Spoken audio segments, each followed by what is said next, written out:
நல்ல மனமுண்டாம் மாமலரால் நோக்குண்டாம் மேனி நுடங்காது பூக்கொண்டு துப்பார் திருமேனி தும்பிக்கை அன்பாதும் தப்பாமல் சார்வார் தமக்கு.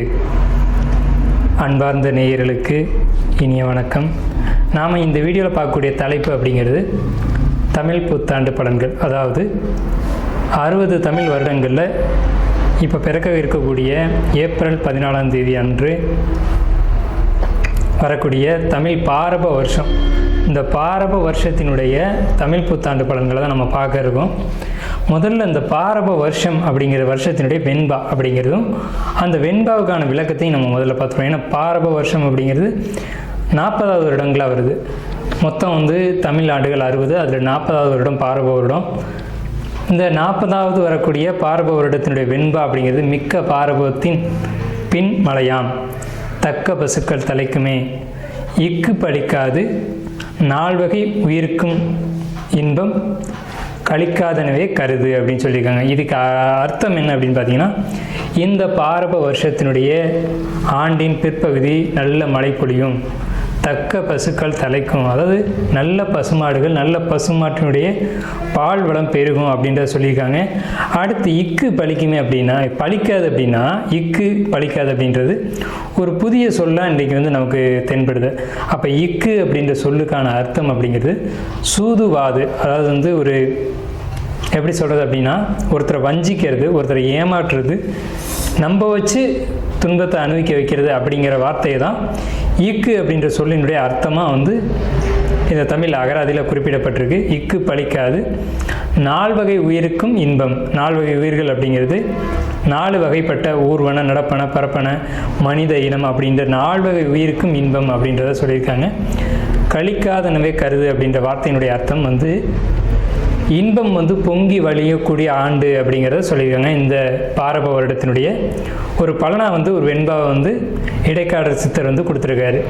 இப்போ இந்த பாரப வருடம் அப்படிங்கிறது நல்ல பலன்களை கொடுக்குமா அப்படின்னு கேட்டிங்கன்னா, பொது பலன்களை நம்ம எடுத்துக்கும் போது முதல்ல மக்கள் அதிகமாக வண்டி வாகனங்கள் வாங்கக்கூடிய அமைப்பு, வீடு இல்லாதவர்கள் வீடு கட்டக்கூடிய ஒரு அமைப்பு, புதிய வாகனம், வீடு, சொந்த வீடு அப்படிங்கிறது கனவாக இருந்தது போக இப்போ சொந்த வீடுகள் ஏதேனும் ஒரு வகையில் ஒரு கடன் வாங்கியோ அல்லது ஏதேனும் ஒரு வகையில் ஒரு பிரச்சனைக்குரியதாக இருந்த ஒரு விஷயம் இப்போ அவங்களுக்கு சொந்த வீட்டில் குடியேறக்கூடிய ஒரு அமைப்பு, தொழில்துறையில் மந்தமாக இருந்தது, ஒரு தொழிலில் கஷ்டப்பட்டது, ஒரு பிரச்சனைக்கான ஒரு தொழிலில் போய் மாட்டிக்கிட்டது, ஒரு ஜாப்பில் போய் மாட்டிக்கிட்டு வெளியில் வர முடியாமல் தடுமாறுனது, பணத்தை வாங்கி யாரோ சாப்பிட்டுட்டு போகிறதுக்கு நம்ம பதில் சொல்லிக்கிட்டு இருந்தது, இப்படியாப்பட்ட சூழ்நிலைகள்லேருந்து வெளியில் வரக்கூடிய ஒரு நிலைகள் அப்படிங்கிறது இந்த பாரப வருடத்தில் பொதுமக்களுக்கான பலனாக இருக்குது.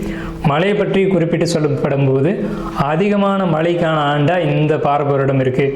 12 வருடங்களுக்கு ஒரு முறை கடகராசியில் குரு பகவான் சஞ்சரிக்கக்கூடிய இந்த பாரப வருட ஆண்டு முழுக்கவே, இந்த ஆண்டு முழுக்கவே குரு பகவான் உச்ச நிலையில் கடகராசியில் இருக்கிறதுனால தங்கம் விலை குறையும், அரசியல் மாற்றங்கள், மக்களுடைய துன்பங்களை துடைக்கக்கூடிய, மக்களுடைய அக்கறை மீது நலன் கருதக்கூடிய அரசு தலைமைக்கு வரக்கூடிய இந்த பாரப வருடமாக இருக்கும். மக்களுக்கு துன்பங்களை கொடுக்கக்கூடிய அரசியல் கட்சிகள் ஆளுமைக்கு வராது. அடுத்து பார்த்திங்கன்னா, பயிர் சேதம் அப்படிங்கிறது கொஞ்சம் கொஞ்சம் இருக்க தான் செய்யும். மக்கள் பொறுத்த வரைக்கும் நோய்கள் பாதிப்பு அப்படிங்கிறது இல்லவே இல்லை அப்படின்னு சொல்ல முடியாது. கண், வெப்பம், அதே மாதிரி அம்மை போன்ற நோய்கள் இதெல்லாம் கொஞ்சம் கொஞ்சம் இருக்க தான் செய்யும். பயிர்களை பொறுத்த வரைக்கும் நீர் நிரம்பி வழிகிறதுனால ஏற்படக்கூடிய பயிர் சேதம் அப்படிங்கிறது கொஞ்சம் கொஞ்சம் நிச்சயமாக இருக்கும்.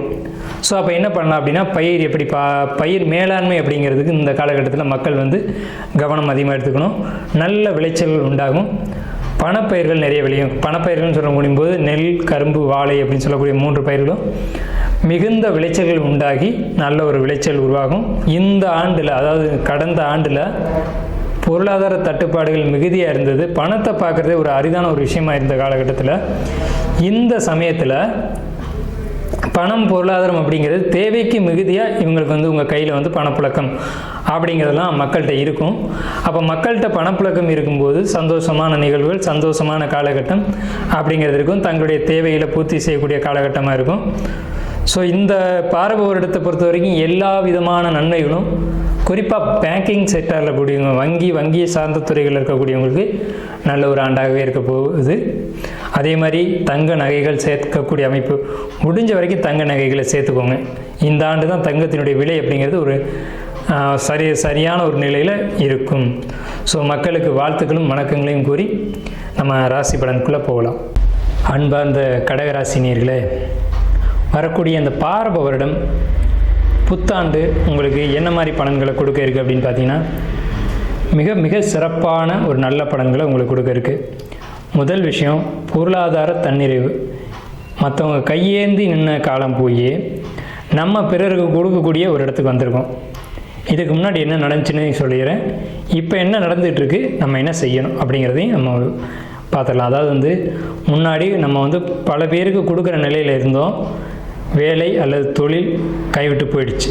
இதனால் ஏற்பட்ட பாதிப்புகள் இன்னைக்கு பிறர் கையை ஏந்தி பிறரை எதிர்பார்த்து அதனால் சில அவமானங்களையும் அசிங்கங்களையும் தாங்கிக்கிட்டு தனக்காகவும் தன்னுடைய வாழ்க்கை துணைக்காகவும் தன்னுடைய குழந்தைகளுக்காகவும் பொறுமை காத்திருந்த உங்களுக்கு அதே பழைய ஜாப் அல்லது பழைய தொழில் உங்களுக்கு மீண்டும் கிடச்சிருக்கும். கிடைச்சி உங்களுடைய மதிப்பு மரியாதை காப்பாற்றப்படும். அந்த ஒரு நிலைக்கு நீங்கள் வருவீங்க.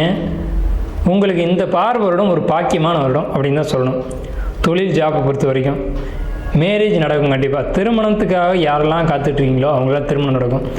ஏன்னு கேட்டிங்கன்னா, சந்திரன் என்ற ராசிக்கு குரு வர்றது, அதுவும் குறிப்பாக உச்சமடைகிற குருவாக வர்றது 12 வருஷத்துக்கு ஒரு முறை தான் இது நடக்கும். அந்த 12வது வருஷம் இது. இந்த சுற்றுலா கண்டிப்பாக திருமணம் நடக்கும். ஏன்னா குரு பலன் பேர் இருக்குது. சந்திரன் மேலே குரு வர்றதுக்கு பேர் குரு பலன் அப்படின்னு பேர். இந்த குரு பலனை கண்டிப்பாக திருமணம் நடக்கும். கல்வியில் முன்னேற்றம் கிடைக்கும், தொழிலில் முன்னேற்றம் கிடைக்கும், குழந்தை இல்லாதவங்களுக்கு குழந்தை கிடைக்கும். அனைத்து சுப காரியங்களையும் குரு பலனில் தான் கிடைக்கும்னு சொல்லியிருக்காங்க. அதே மாதிரி உங்களுக்கு முக்கியமான விஷயம் நம்ம என்ன சொல்கிறோம் அப்படின்னா, உங்களுக்கான வழிபாட வேண்டிய தெய்வம் நீங்கள் எப்போதுமே சரி நீங்கள் வழிபடணும் அப்படின்னா உங்கள் வாழ்நாள் முழுக்க இந்த விஷயத்தை நீங்கள் ஃபாலோ பண்ணலாம். தான தர்மங்கள் செய்கிறது நீங்கள் கண்டிப்பாக ஃபாலோ பண்ணி ஆகணும். புதன்கிழமை அன்று மதுரையில் இருக்கக்கூடிய மீனாட்சி அம்மனை போய் தரிசனம் பண்ணிடணும். வேறு கிழமைகள் இதுக்கு ஆகாது. புதனுடைய ஆதிக்கம் மிகுந்த ஒரு கோயில் அப்படின்னா மதுரை மீனாட்சி அம்மன் கோயில். எவ்வளோ கஷ்டப்பட்டாவது ஒரு புதன்கிழமை நீங்கள் போய் பார்த்துட்டு வாங்க, உங்களுக்கு மிகப்பெரிய சிறப்பான பலன்கள் கிடைக்கும். ஆனால் குறிப்பிட்டு சொல்லணும்னா, நீங்கள் தெரிஞ்சவங்க இருக்காங்க அப்படி இப்படின்ட்டு நீங்கள் முந்தி போகக்கூடாது. பொது தரிசனத்தில் பொறுமையாக இருந்து பார்த்துட்டு வரணும். அப்போதுக்கு மட்டும்தான் உங்களுக்கு அதுக்கான முழு பலன்களும் கிடைக்கும். நீங்கள் எடுத்துக்கொள்ள வேண்டிய உணவுகள் அப்படிங்கிறது நீர் சார்ந்த உணவுகளை நீங்கள் எடுத்துக்கலாம். அதிகமாக நீர் சம்மந்தப்பட்ட உணவுகள் எடுத்துக்கணும். நிறைய தண்ணி குடிக்கணும். உணவுகளில் தண்ணீர் அதிகமாக நீங்கள் குடிச்சுக்கணும். முடிஞ்ச வரைக்கும் தண்ணி குடிக்காமல் தவிர்க்கிறத நீங்கள் தவிர்க்கணும். தாகம் எடுக்குது அப்படின்ற பட்சத்தில் உடனடியாக நீங்கள் தண்ணி குடிக்கணுமே தவிர சரி அப்புறம் பார்த்துக்கலாம் அப்படின்னு தள்ளி போடவே கூடாது. நீர் சார்ந்த காய்கறிகள் அதிகமாக எடுத்துக்கணும். உடம்புக்கு நீர்ச்சத்தை ஏற்படுத்தக்கூடிய உணவுகள்லாம் இதெல்லாம் இருக்கோ அந்த காய்கறிகளை எடுத்துக்கணும். அந்த காய்கறிகளை நீங்கள் அவாய்ட் பண்ணும்போது கண்டிப்பான முறையில் உடம்புக்கு நீர்னால் ஏற்படக்கூடிய பாதிப்புகள் உங்களுக்கு நிச்சயம் வரும். உதாரணத்துக்கு நம்ம சொல்ல போனோம் அப்படின்னம்னா, இந்த கிட்னி ஸ்டோனு அப்படி இப்படின்னு சொல்லக்கூடிய விஷயங்கள்லாம் நீர் சார்ந்த உணவுகளை தவிர்க்கிறதுனால தான் வருது. அதிகமாக தண்ணி குடிச்சிட்டோம்னாலே பிரச்சனை இல்லை. ஸோ நீங்கள் நிறைய நீர் எடுத்துக்கணும். கடகராசிக்காரங்க குறிப்பாக இந்த பாரப வருடத்தினுடைய காலகட்டத்தில் இந்த ஒரு 12 மாதங்களும் நீங்கள் அதிகமாக நீர் சார்ந்த காய்கறிகளும் எடுத்துக்கணும். நீர் சம்மந்தப்பட்ட உணவுகளும் எடுத்துக்கணும். நீர் தான் உயிர், நீர் தான் சக்தி, நீர் தான் ஆதாரம். ஸோ அதுதான் உங்களுக்கு ரொம்ப முக்கியம். பணப்புழக்கம் உங்களுக்கு மிகுந்த ஒரு நல்ல முன்னேற்றத்தை தான். அடுத்த நிலையில் நீங்கள் வழிபட வேண்டிய கோயில் அப்படிங்கிறது சமயபுரம் மாரியம்மன் கோயில் மகமாயி வழிபாடு. இது கண்டிப்பான முறையில் நீங்கள் வழிபாடு எடுத்துக்கிட்டே ஆகணும். இப்போ நம்மளுடைய பலன்களை தெரிஞ்சுக்கிட்டோம்.